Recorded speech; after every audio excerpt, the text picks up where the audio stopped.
Hualien Dharma team and brothers and sisters around the globe.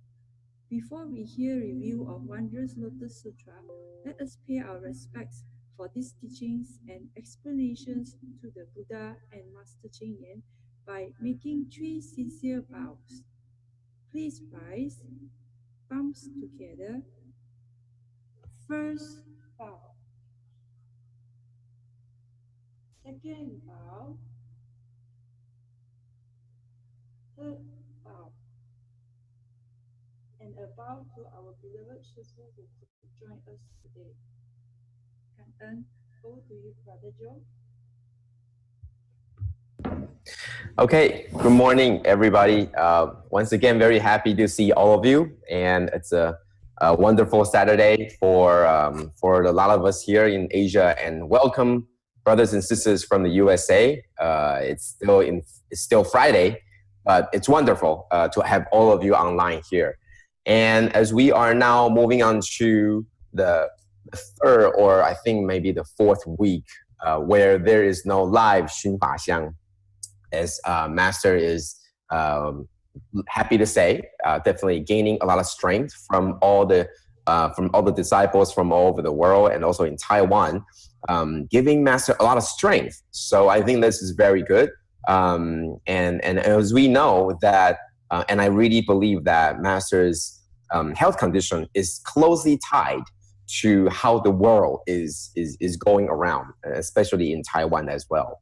So if there's a lot of afflictive things that's happening, then you can probably imagine that her health isn't going to go so well. So the one thing that we can do to pray for the well-being of our Master is also to do what we have always been done, which is to continue to bring harmony to our society through what we are doing, to make the bridges to actually form these bonds with all the people and sentient beings, and to care for our planet. And so these are all the things that we could do to help our cause, and also to help Master as well. So these things aside, we're going to move on to our review. And today, so before we begin today, we're still also going to talk about what we talked about last week. And for last week, we actually got to talk a little bit more about answering some of the questions. So one of the questions was, there are so many sutras, so what are they talking about? It's a very straightforward question, and I'm glad that we have a chance to answer this question. So this is the picture that I use, that because the Buddha, sitting at where we are looking back, there are so many of us, infinite number of the sentient beings at different points in their cultivation path or in their life. There's point A, point B, point C. And therefore, all the different sutras or all the different teachings are suitable for different people at point A, at point B, at point C. And at times, and you're going to find a particular sutra that is better for you because you're at point A. But at times, you might be moving from point A closer to the Buddha, right? Moving from A to closer to the Buddha. Or you might be moving from A to B and then moving on to C because you are lost. So that's why the Buddha had to speak and preach different teachings to all these people in different positions. And that's a different location. And that is why we have all these sutras. The goal is all the same, is to catch up to Buddha. But there are different paths. You're coming from different places. And that's why we have all these sutras. So find the one that's suitable for you. And I think that's very important. Find the one that is workable for you. Find the one that is suitable for you. Find the one that you can connect with, and then go from there. And that's the most important thing. So there's another question that was really, really long. And the idea of this question is, yes, it's very important that the teachings are echoing and reaching above to the heavens and down below to the hell. So can they really hear, can the sentient beings in hell really hear all these teachings? And can the sentient beings or the heavenly beings in heaven, can they really hear the teachings and be willing to change? So the answer is, can they really hear the teachings? And the answer is, yes, they can. Imagine on our earth, on our planet, there are already people suffering, right? Whether we're talking about the refugees or whether we're talking about the people that were suffering from great disaster. This is a picture taken from last year's Mexico earthquake. And then this is the picture taken from our brothers and sisters in Mozambique. So these places at that moment, at least in the time of suffering or because of poverty, because of social issues, are considered to be hell because they're going through a very difficult time. Can they hear the teachings? And the answer is yes, because there are always bodhisattvas that are bringing the teachings to them. So instead of them coming to our world or our realm to hear, there are always, and there will always be able to, there will always be bodhisattvas that will transform, that will transfer these teachings, take these teachings to where they are most needed. And I think that is very important idea to know. And also in Africa, there are different parts in Africa where their teachings, their sessions, we bring master's teaching there. So in another word, it's not so much that the Buddha was echoing and teaching and spreading out all the sound in all over the places, but rather sometimes we bring the teachings to them. And that's the idea that yes, they can hear if there are those of us and there are those of people that are very willing to bring the teachings to those people that are suffering. And so now on the other extreme, the heavenly beings, they're so immersed in enjoyment of life. Could they too wish to transcend the realm that they are in now? And the idea is yes, but we have to transcend the time and space. Buddha's teaching, yes, happened 2,500 years ago. But imagine that now we are still talking about the teaching. That means the teaching itself is already beyond 2,500 years. In fact, it's already beyond farther and further away. And it's not just only isolated in India. It's actually everywhere. And therefore, I really believe that the Buddha is still preaching. The Buddha, the form, the body, yes, left us 2,500 years ago. But now at this time, we are still hearing the teachings from the Buddha. That means the Buddha never really left us. The teaching is still here. And we here, we consider to be the lucky ones, consider to be just like heavenly beings. We are blessed with a very good life. There are people right now having no food, and there are people right now having no water, but we are not lacking in neither of those. And we are now having a rich, enjoyable life, other than the afflictions that we have on ourselves. But we are having good life. We are considered to be heavenly beings. We have all these supernatural powers. We can see through things. We can, do all these amazing things with our handheld computers or our cell phones. Those are the things that many people in today's world don't have, and let alone the people of 2,500 years ago. So we are considered heavenly beings, and we are making our stride to change our lives too. So yes, we are transcending, and yes, we are listening, and yes, the teaching is reaching to high above in heaven and low below in hell. So there was another question that talked about there are people that left Tzu Chi. Does that mean that they don't have the great affinity because the affinity is not ripe for them? And the answer the very quick thing that we provided is there are always these external and internal factors. External factors are the ones that comes from around us, whether it's our friends or beneficiary friends or bad friends that will give us bad influence. Those are the external, and also the external factors around us. Our job, our family, our friends, the things around us, or the greater environment. It's getting hotter, it's getting worse in our living condition, and etc. That's the external factor. The internal factors are the things that you make, the vows, the aspirations, the thinkings, the contemplation that you make. So both of these factors are going to contribute to whether we are going to stay on the path or not. Yes, external factors are important, but you ultimately are the one that has to decide if you're going to walk the path or not. However, at times, you're going to need a little push or a little shove in the right direction to help you go on. And that's why there was another question this week that somebody asked, do we seek help from others or do we solve it on our own, right? And the idea is the same. Sometimes you seek help, sometimes you get it on your own, sometimes you do both, because all these things, right, it's very important. So for example, but my decision to come back to the abode and live here, because I know through my decision, I know that not only would I internally be able to receive all these teachings, but I also know that this environment is conducive to diligently working. This environment will stop and reduce the opportunity of me slacking off. I know this, and that is why the external environment is something that would help you as well. And at the same time, internal factors are something that will also help you. So it's not just about doing one thing or the other, but rather all these things are all around us. We are immersed in external factors. And at the same time, how strong of the internal factors are we going to make it? So this week, we're talking about the Buddhism where, why, what, now. And why are we talking about this? Because I think this was just what I was thinking about. And then this morning, the rerun of the rerun of the Chen Yu talked about this exactly. So this is what I want to talk about today. So very quickly, the where, the why, the what, and the how. So these are the things that we always ask ourselves to make progress in life, to move in life, to move forward, or to move toward a certain goal. We need to know three things: where we are now. Where are we? What kind of situation are we in right now?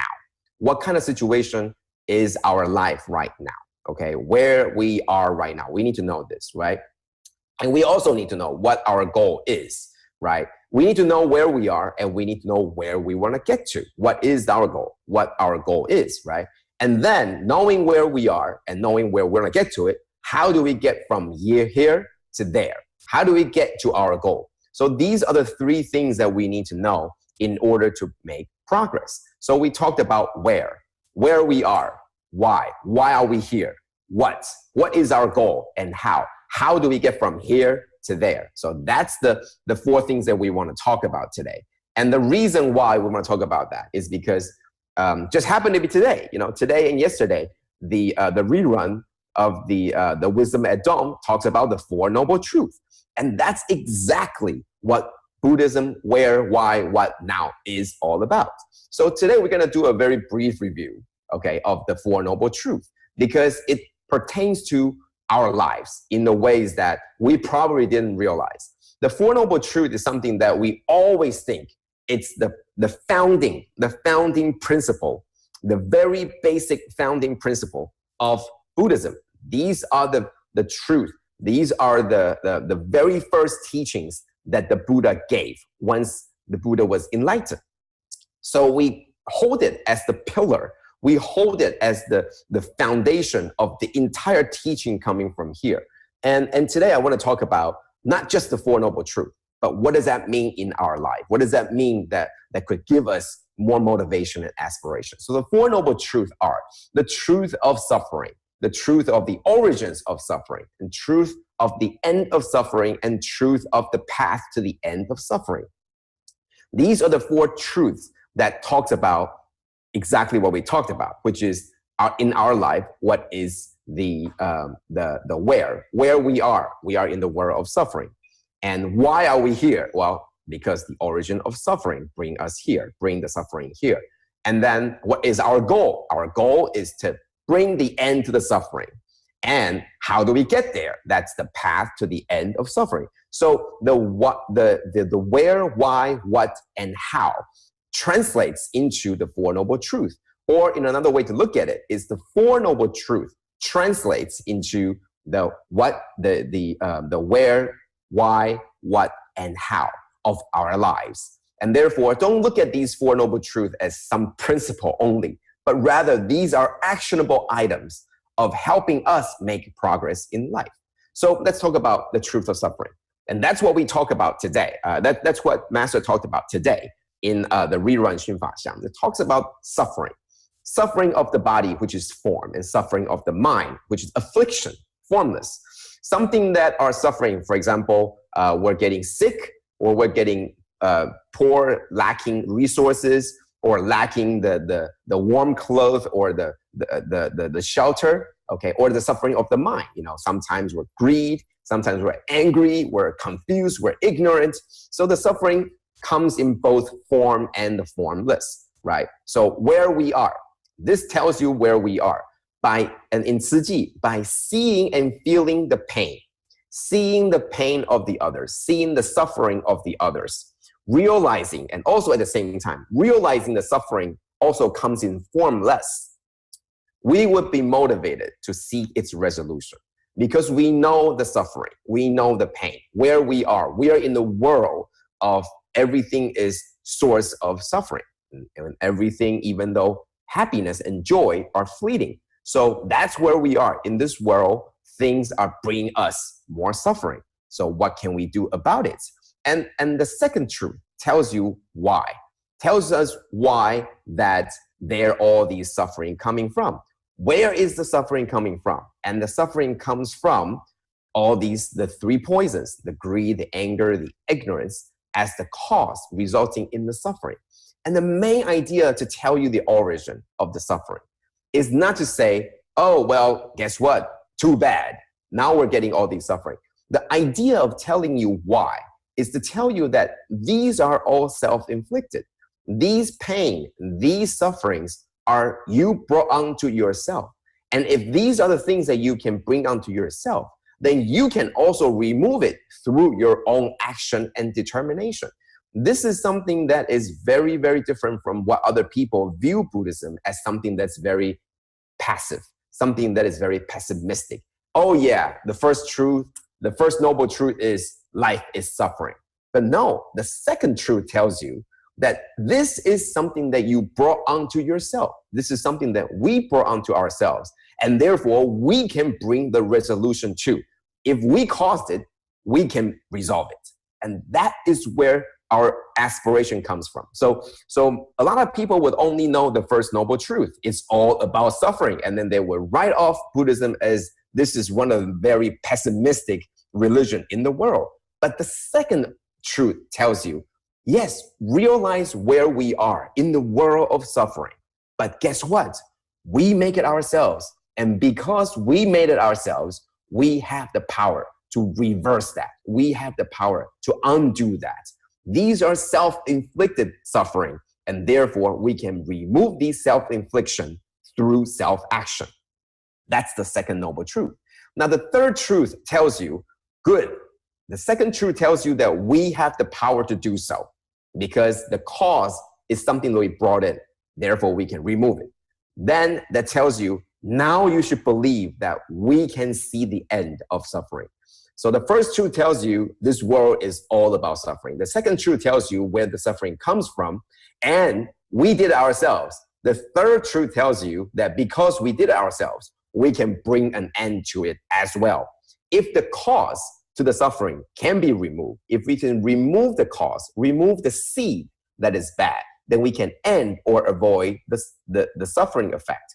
And that's the truth. We set our goal is let's remove the cause to suffering one bit at a time, and eventually there will be no more. So knowing that there's suffering, knowing how we get here, and knowing where we want to go to, and the objective is the end of the suffering. And how do we get there? It's the path. So Master in today's Xun Fa Xiang also talks about the Dharma path. The eight rightful path are something that if we follow one step at a time, taking 8 steps at the same time, okay, then if we follow this path, then we can remove all of these present effects of suffering. And therefore, we can also bring the result, the ending of the suffering to all the future. So that's why, coming back to what we talk about today in a very short session, in Buddhism, we talk about where, why, what, how. It's actually our Four Noble Truths. And this applies to our lives as well. We mentioned to make progress in life, we need to know where we are, and we need to know what our objective is, what our goal is, and we need to know how to get from here to there. And Four Noble Truths tells you that in Four Truths. It tells you we are here stuck in this world and continue to be stuck in this world of suffering. And it tells you why we get there, because that gives you the strength and the belief and the faith that the reason why we're here is because we did ourselves. And therefore, we can bring an end to that as well. And what is our goal? Well, the end goal is going to be a purity, a harmony of society, and also the purified mind. And also, there will be no suffering. And that's our objective. And how do we do that? That's the Four Noble Truths. to tell us to go from the afflicted mind to the not so afflicted mind. So I wanted to bring this up because in the last few days, the Xun Fa Xiang rerun has been talking about something simple, but it's also something that has a more effect. So in our lives, when we see something that, when we're stuck in something, always return to the roots. The roots are the Four Noble Truths. The roots are asking yourself, where am I right now? And where do I want to get to? And how do I get there? And you will find the answer, a lot of it, is in the application of the Four Noble Truths. And that's my sharing for today. And I saved some time because I wanted to get into some of the questions that were asked. And these are very good questions. Very good questions. And I wanted to get into that so that I have some time to answer before our sharing from the centers come in. So the first question is, may I know if we should greet Buddhist Amitofo? I notice not all masters will reply Amitofo. Why is it so? So there are two questions to this, right? May I know if we should greet them this way? And also, I notice not everyone reply. Why is it so? So the first part is and I wanted to bring this Amitofo to everybody's attention. And that, what does that mean, right? What does it mean?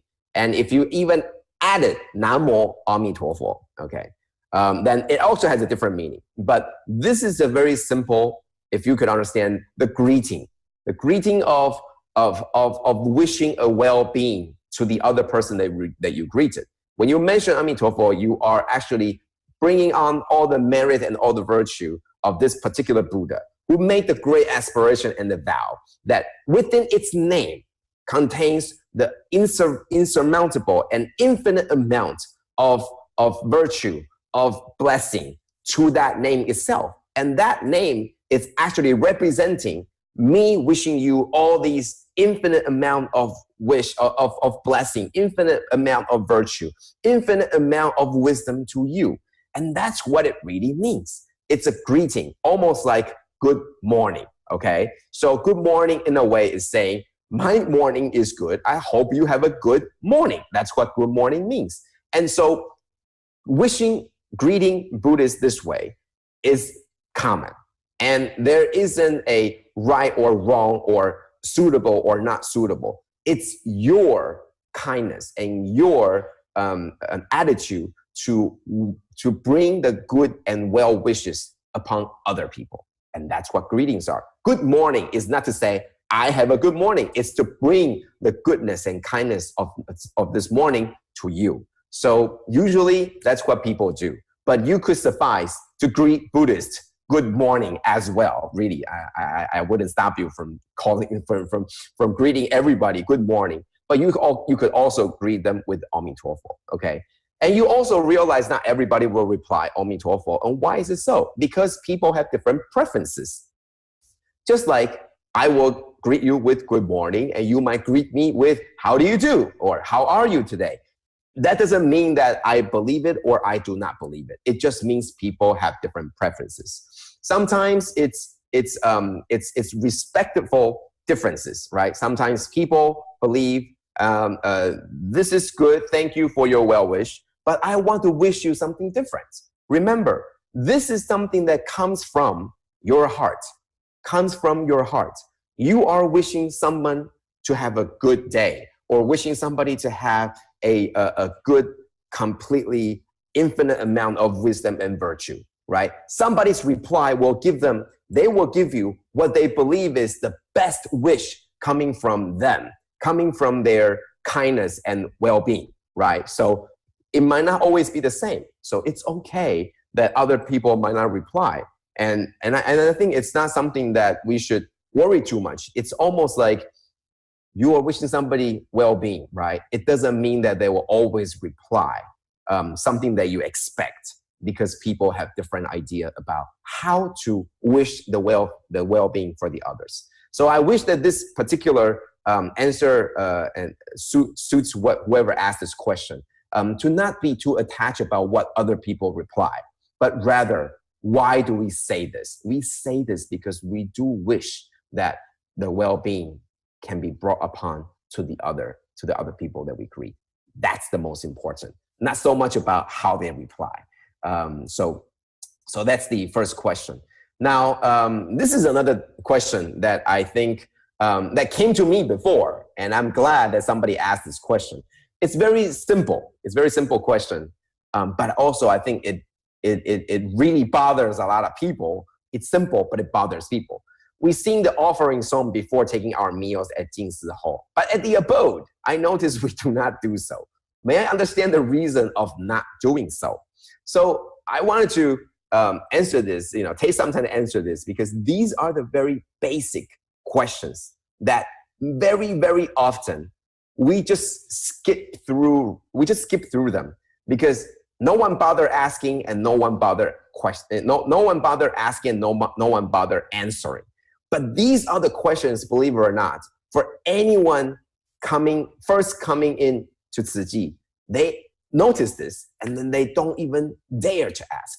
So this is a good question that I want to get to, okay? So before our meetings, I'm not even talking about taking meals, but before our meetings, sometimes we also sing our anthem, right? Our Tzu Chi song, our Tzu Chi anthem as well.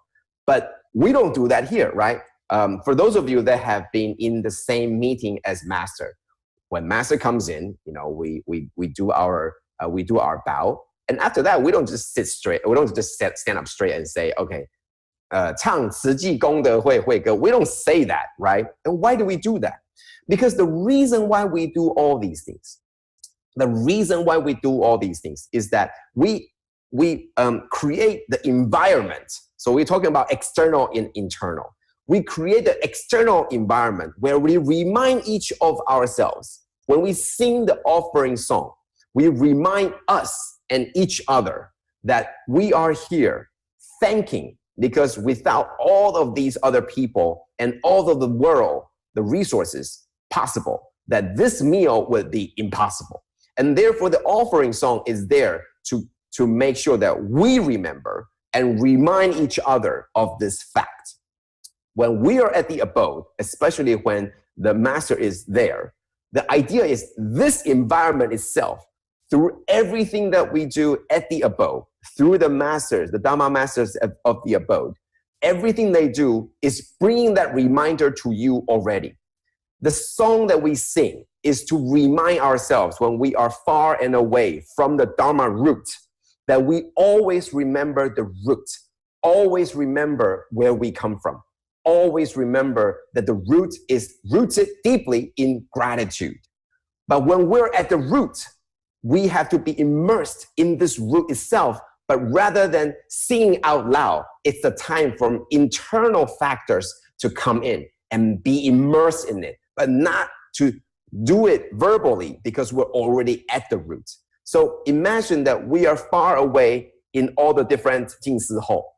Those are the leaves and branches. Those leaves and branches constantly, we need to remember where the root is, where we come from. When at the roots, we don't need to remind where we come from, but rather that's when the internal factors come in.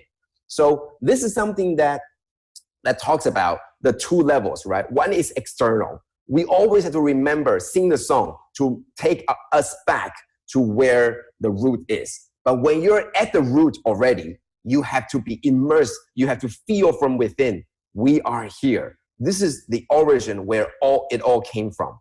Singing is no longer going to be able to bring us to the roots because we are already here. Now it's internal, to feel all around us. The plate, the food that's on our table at the abode are the very food that are prepared by our masters.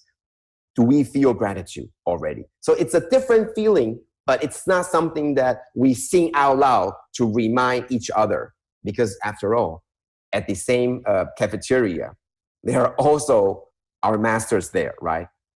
Master Cheng is there, and Dharma masters of the abode are there.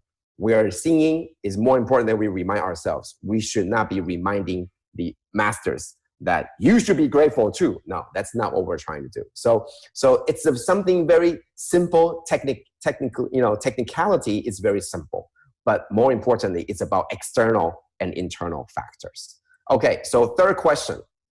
Being overly involved in Tzu Chi's activities. Sometimes I feel that we are just busy doing. but do not have the opportunity to think and reflect, thus feeling rather tired over time. Why is this so? And I think you just already answered your own questions. The idea is that when you're busy doing something, right? So imagine that there are two things that we are doing in Tzu Chi. There are really only two things that we do in Tzu Chi, right? One is asking questions. Two is answering questions, okay? Asking questions and answering questions. We are most happy. We are most happy and joyous when we're asking questions and we are answering questions. Meaning we're asking and we're getting answers. Asking, getting answer, asking, getting answers. Okay? So that's when we are most happy. Have questions, get answered. Questions, answer. Questions, answer. We are most happy when we're able to ask questions and get the answer. However, we are not too happy when we're always asking questions but no answer. Same thing. When we're always getting answers to what? I don't know. I don't know why I'm getting all these answers, but you're not asking questions. We're not too happy when the answers and questions are off balanced. What does that mean? It means when we're doing all these things, it's a proof through doing of getting the answers. You're doing all these things, but you're not sure what you're doing. That's when we're getting tired because you're getting all these answers to the questions you don't even know what. So you're answering questions without knowing what the questions are. Eventually, you're going to run dry. On the other hand, for those people that are always thinking and reflecting, but not busy doing something, you're asking all these questions, but you're not getting the answers because the answers are in the doing itself. The true joy comes from when you are getting the answer to the questions that matter to you. But when you're getting all these answers without the questions, it's almost like you're getting something that you don't really want. You don't even know what you want. And that's why you're getting all these things, but you're not quite understanding why. So because you are not understanding why you're getting this, you're not experiencing Dharma joy. There's really no joy because there's no question. How can there be answer? You're getting a lot of answer, but you don't even know to what. If I just tell you 13, what is 13? I don't know. But if I tell you, oh, there's an equation that is very, very difficult to solve. 3 plus 3 plus 3 plus 4. It's very difficult to solve. And you did all the things you can. You spend half a day on figuring out how to add this, but you still don't know the answer. Or if you got an answer and you're not sure if that's the answer, somebody tells you the correct answer is 13. After you work for half a day or the whole day on this question, and you think you might know the answer, but you're not sure, somebody comes along and tells you 13. That makes sense to you. That makes you joy. But if I tell you 13, 15, 32, 37, it makes no sense to you because there's no questions asked. These answers mean nothing. And therefore, how would you have any joy? And therefore, if there's no joy, why would they bring merit or virtue? You don't even know what you're doing. And eventually, it becomes just doing something. So once again, you answer your own question. If you're just busy doing something, but not having the opportunity to think and reflect, think about what I'm doing. Think about where we are. Think about where I'm trying to get to. And that's the key. If we're not thinking about that, eventually you're just going to get a lot of answers without knowing what the questions are. So the last question here is, there are a lot of activities I wish to join, but there's only 24 hours in a day. Yet I'm thinking of living a wonderful yet simple life. How can I make it? The answer is actually very, very simple. Very, very simple. It goes back to the very first thing I said, which is to make progress in life, you need to ask yourself these things. Where am I? What is my goal? How do I get there? And the answers are in the Four Noble Truths that we talk about today. So I give you that as today's answer. I give you today's presentation as the answer to this question is, yes, you're thinking about living that. Is that your goal? Is that your goal? If you set your goal to it and you know where you are, then think about how can I get from here to there? And I give you the answer as the Four Noble Truths. This is already afflicted because you're thinking of this and you're not kind of getting that. You're not happy about it. You have wish, but it doesn't happen. right? So you are already afflicted. We are suffering from affliction as well. So how can I make it? The answer is in today's presentation. So that's my sharing for today. Answering all these questions, and 1 through 5. There's the 5th question was already answered earlier. And I hope that through today's very simple and straightforward sharing, we can get to know better what the 4 Noble Truths are and also apply the principles in our lives today. So thank you. And now we're going to open up to the different centers for sharing. Thank you. Kan Brother Joe for such insightful and wonderful sharing. Okay, let us open to Langkawi. Brother Yong? Yes, okay. Yes. Okay. Okay. Good. Respect to the Jing Abode Masters and morning brothers and sisters. Today I'm going to share this regarding recycling and bamboo bank. Initially, about 10 years ago, when I met up with Chichi, yes, okay, this is the small plastic bag of non-recyclables. Okay, it started with 10 years ago when we met up with Chichi. Then at the time I know of this Chichi volunteer by the name of Brother Ho. He come to my shop and tell me that, oh no, Mr. Yong, these small pieces of papers, plastic bags, bottles, plastic bottles can be recyclable. So during those days, I've been throwing daily 2 to 3 gunny bags of mix-ups. So after that, I try it myself, be mindful. Then I try to separate all those recyclable items into different bags. And we found that it can significantly reduce all this garbage. Right? And then for those things, we can take back for recycling. We can sell it. We can use it for this to help the needy. And then since that, we have been donating all those our carton boxes, plastic bags, all those things, all to Chuchi Dialysis Center. And then we have been also joyful. I'm also joyful in doing that.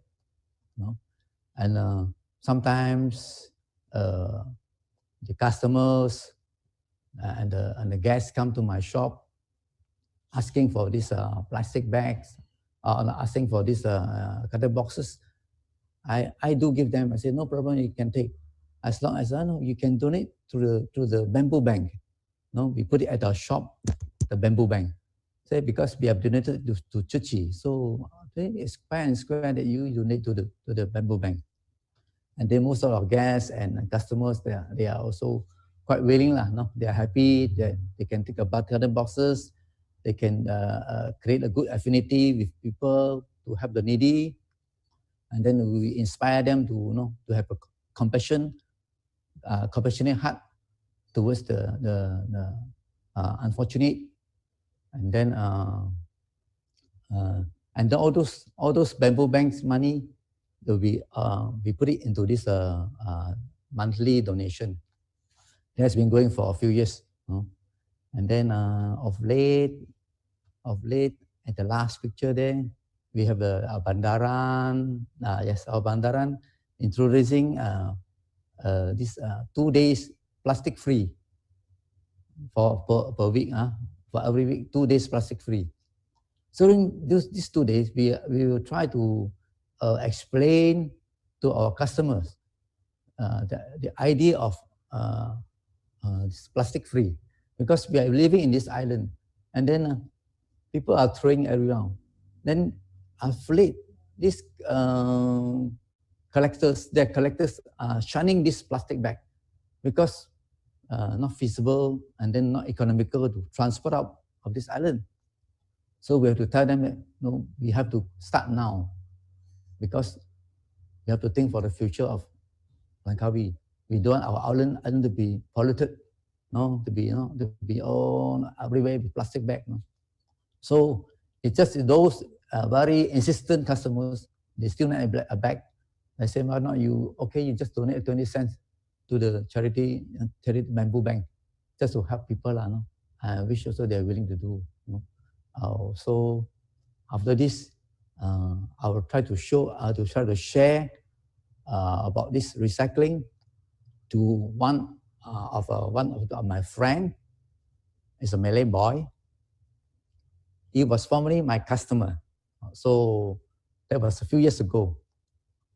This Malay boy is inflicted with a rare disease, very rare disease, but it's incurable, very incurable. So the parents always come to my shop to buy these batteries, dry batteries for him to play the game or whatnot. So I always tell this boy that you keep, because why? This energy, this worn-out batteries, when you simply throw, it can pollute. It can pollute the underground water, no? So after that, after some time, he do bring some collect back some worn-out batteries to us, to bring back to my shop.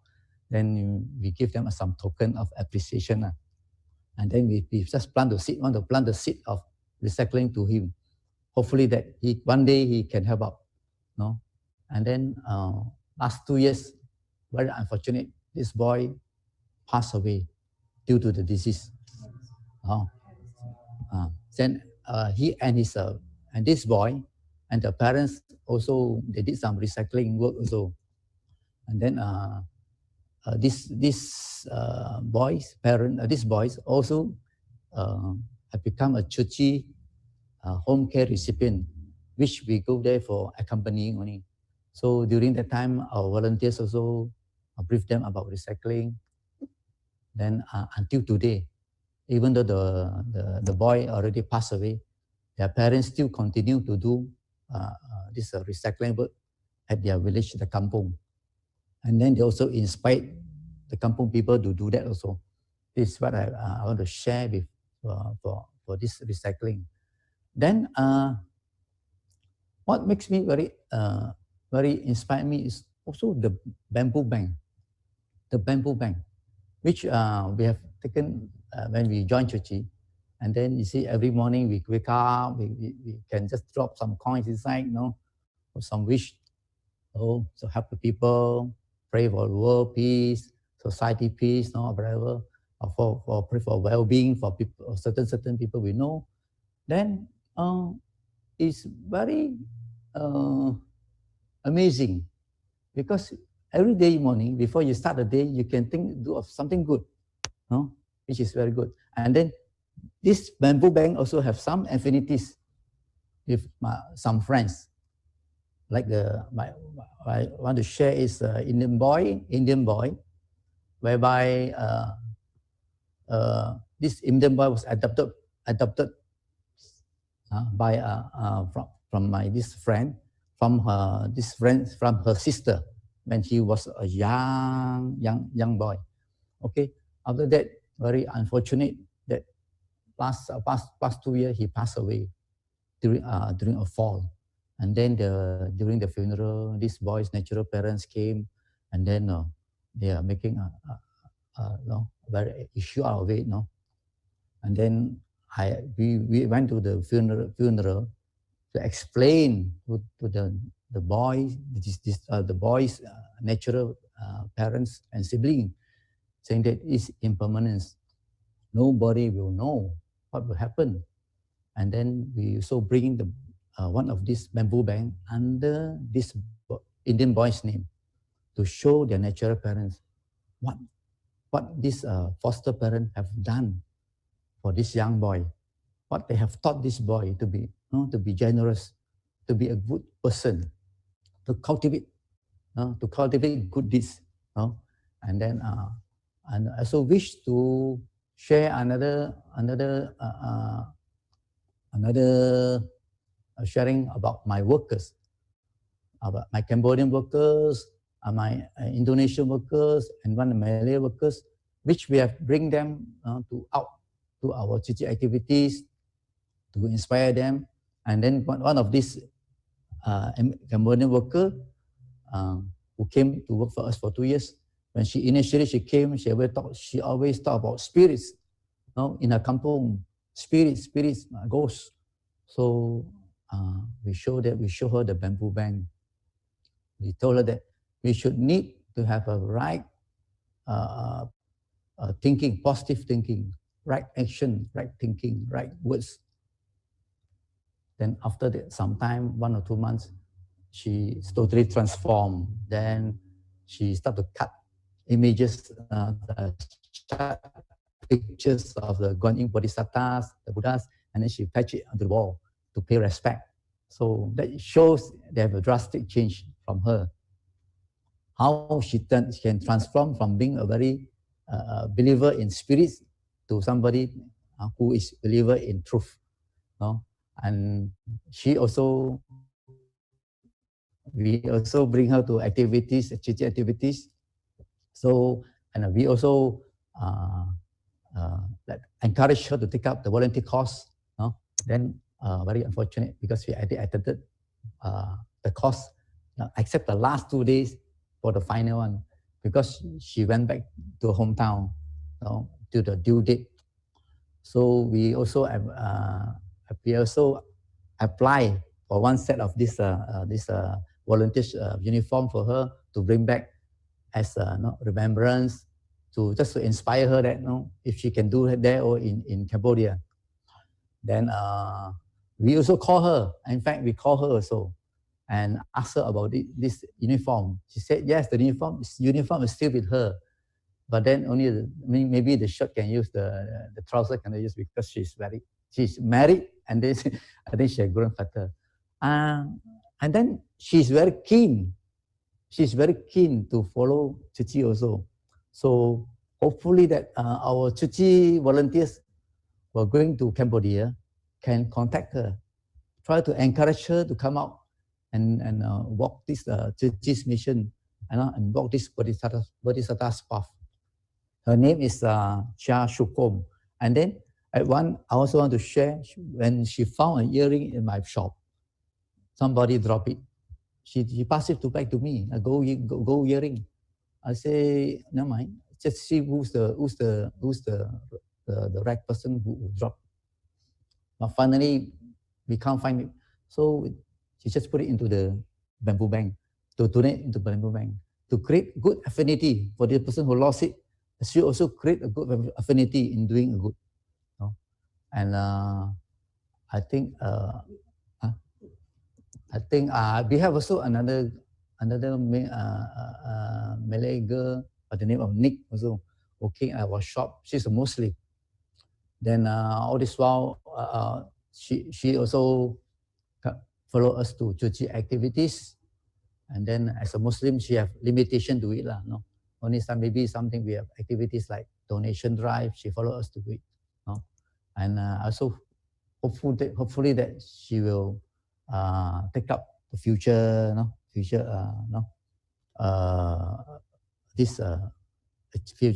future Chichi activities or event. Hopefully she can join our Chichi activity in future. And then also we got one in Indonesian worker by the name Mujono. This Mujono, a few years ago, he worked with us. And then when he was in our shop, he's very diligent. So we also bring him to our Chichi activities. And then at one year-end blessing, he even joined us together to do the hand sign language, because it's very, very surprising. He sees he is only a Muslim and doesn't even know how to speak Chinese, can listen to the song and do the hand language. I feel very grateful for him. So since he went back to Indonesia, I also wish him and bless him, and I bless all of your brothers and sisters. Thank you. Cảm ơn.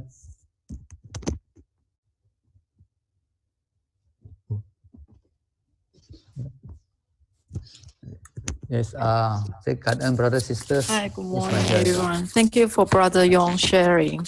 I've been to Langkawi in 2002. So it's been 17 years. I've never been to Langkawi. So it's so happy that we have a recycling center and been doing for more than around 10 years. So which is good news that because Langkawi is a tourism place and a lot of people, go for shopping and, just consume a lot of unnecessary things. And it's good we start the recycling, and we are not just doing recycling to protect the environmental, but we also giving our Tzu Chi spirit and share with them of our bamboo bank, the spirit.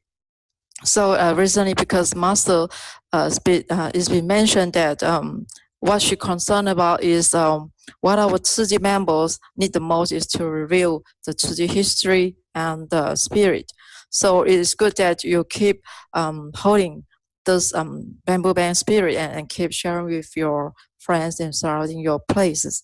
And as we know that I think you've been for the 10 years, you have been paved the good direction path to those people who know, and you share with them, and you keep encouraging them to attend our volunteering training section. I think this is very good because for the Sutra of the Infinite Meanings is mentioned that we start from 1 to infinite members to join. This is how we start from.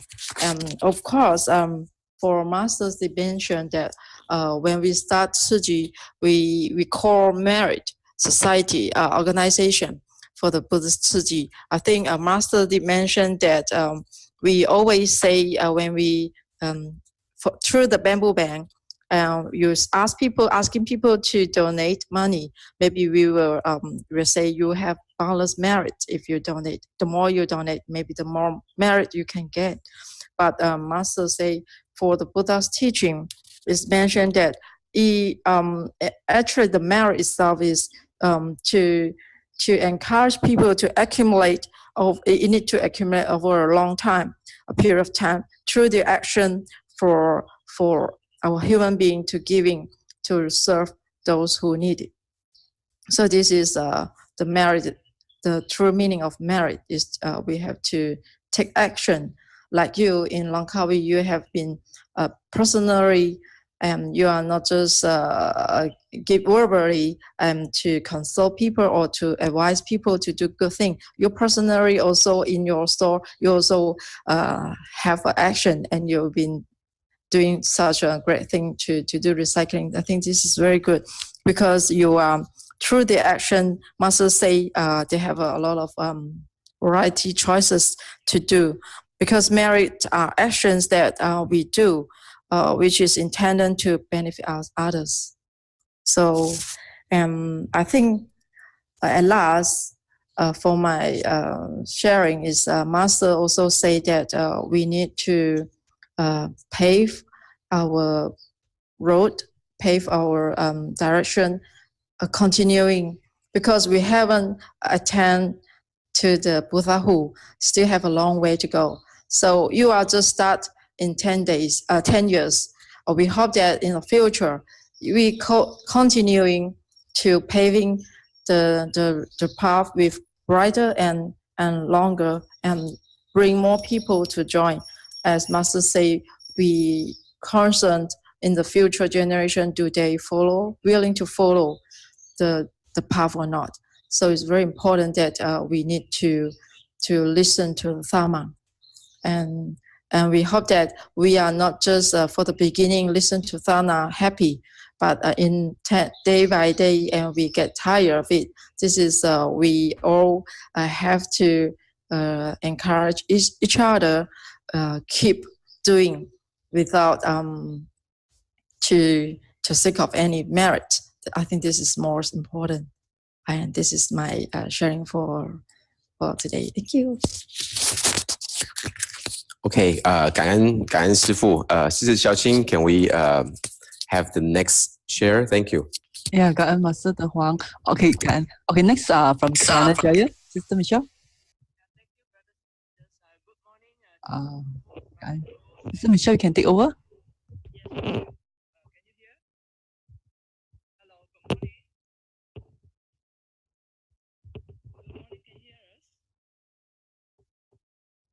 Okay, good. We can see you, Sister Michelle. But no sound yet.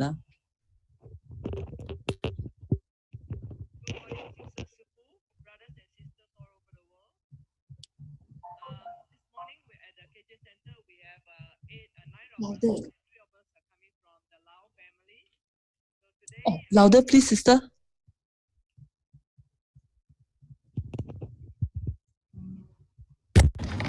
Can you hear us better now?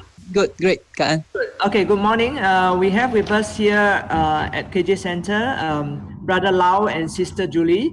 Of course, most of us are inspired by the sharing from all our brothers and sisters.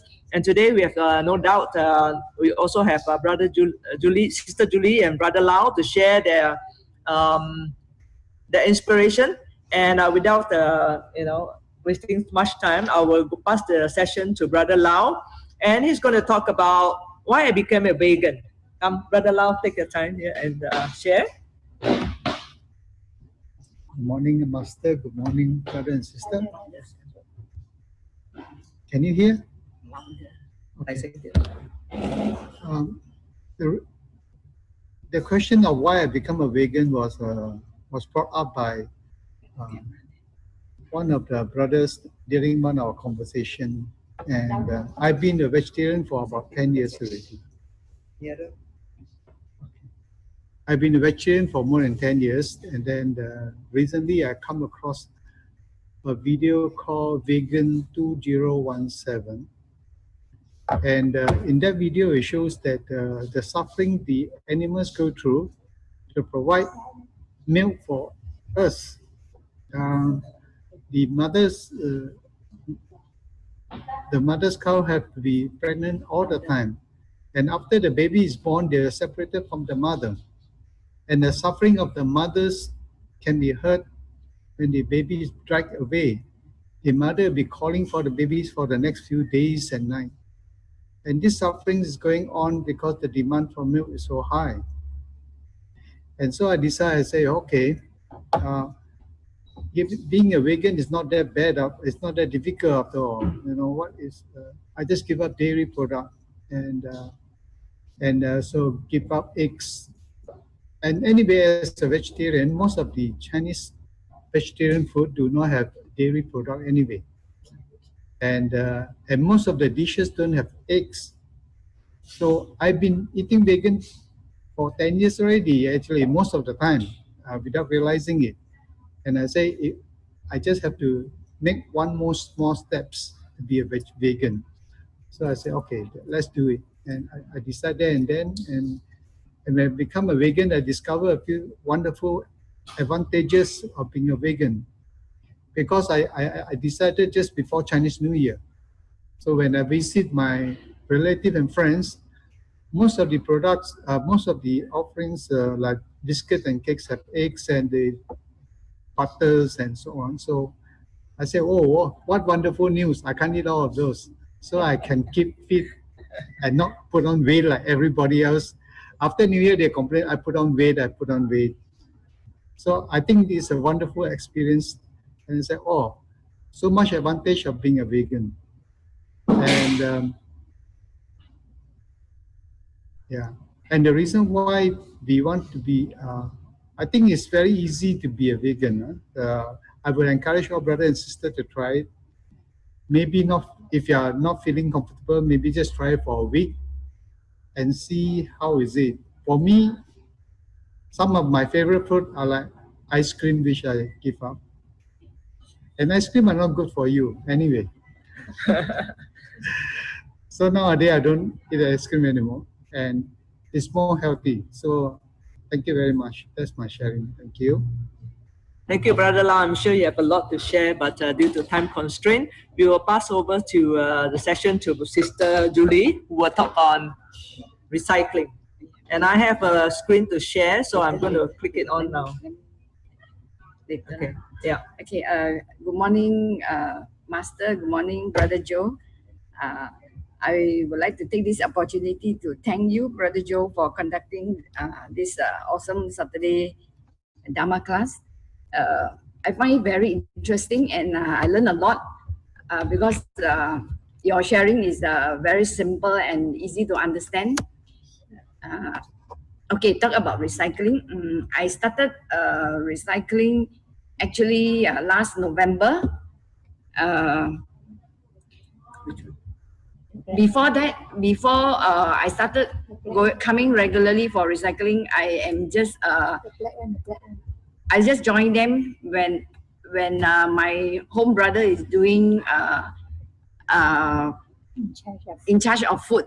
So I only joined them. So last November, yeah, due to affinity, I started regularly coming for recycling. Then after a few months with the Bangsa Recycling Center, I was invited to Taman Desa for a tour of their recycling center and discovered that there's so many things to learn, and so many things how recycling can impact the world. And after that, the following month in April, Sister Michelle invited us to attend another recycling meeting at the Jing Hall. And there's a group of brother and sister who just came back from Taiwan, and they were so inspired by their recycling trip. They were sharing how their experience in Taiwan, the different things that they learned, and I was so inspired by their sharing. And then later, I was discussing with my my daughter and my home brother, and we decided that maybe we can implement some of the ideas into our Bangsa Recycling Center. Then that was May, we had last month, and actually we were not really fully prepared, but my station master, Brother Andy, said just do it. So we started first time at this May Recycling Center. We were first time we invited the Tata to come down and sort their recyclables. Normally they will just drop it, and then we will collect, and then we sort it ourselves. So for the first time, the whole group of us was so excited. We invite them to come down, park their car, and then give us 2, and we share with them some of the things that can be recyclable and some of the things that cannot be recyclable. And we were so surprised that a lot of them, 95% of them, came down, and we asked for 2 minutes, but most of them stay on for a while, and they were so interested to learn about recycling and Siji. So for that day, I bet the universe knows what we are doing. So they send extra amount of people. We have the most number of Tata coming to visit us, and also the most number of recyclables. And then here you see Sister Michelle was sharing with the maid, teaching her the some of the things that can be recycled, and teaching her clean exhaust, And then after so many of them came, when they left, we give them a small gift of token of appreciation, and it's 2 apples and with a Jingse aphorism attached to it. And that day we were so busy. Then we also very blessed that that day we have a lot of new people came to help us, because some of the regulars, they were away helping in other activities at the Jingse Hall. So we have quite a few volunteers to come. So we are so excited, and we are so blessed that that was a very fruitful day.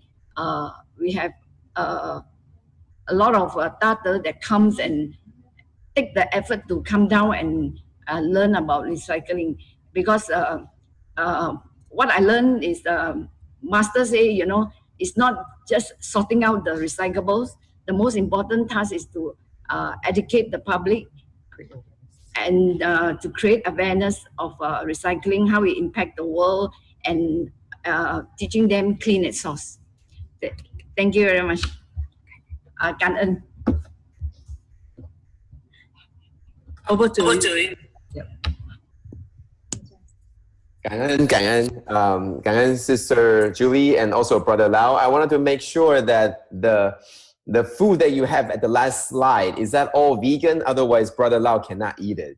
I want to make sure that he gets to have all the food as well. But thank you so much for sharing. I think from Brother Young and also Brother Lau and also Sister Julie, I think it's wonderful, especially the last part about environmental protection. I absolutely agree. And I cannot stress it more because Master already stressed it many, many times. Thank you so much, Sister Julie and Brother Lau, for your effort in the environmental protection and recycling. The most important part isn't that we do it ourselves only, but also to share with others, because by ourselves, it's not enough. We really need to reach out and get more people to help together to make them aware. So thank you so much for materializing what Master has been talking about, the 亲近在源头 and also 忍痛教育, to share with them. And that is absolutely pivotal and in the entire recycling. So thank you both. Thank you, Brother Young, also for taking all the opportunity to share the knowledge and also the wisdom and compassion with all the people, the customers, and everybody. That is what we're looking for. That is exactly what Master asked of us to do, and you guys have done every part of it. So thank you again. And I wanted to shout out to the other program that we'll be starting, which is the translators session, the review session for translators.